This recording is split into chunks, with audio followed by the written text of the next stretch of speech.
আমাকে টাকা দাও, না হলে আমি কালকে ঘর ভেঙে দেব। যখন হাল্ক আসবে সব ঠিক হয়ে যাবে। দাদি, কোথায় তুমি?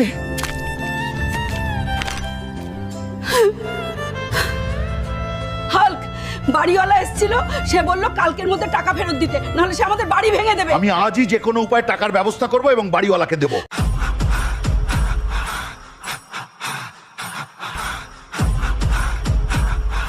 আজ আমাকে যে কোনো উপায়ে একটা খুব বড় মাছ ধরতেই হবে।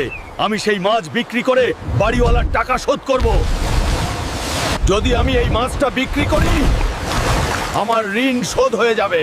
এবার আমাকে বাড়ি যেতে দাও।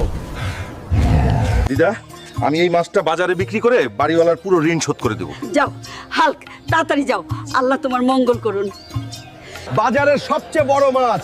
কে চায় এটা? ভাই, আমি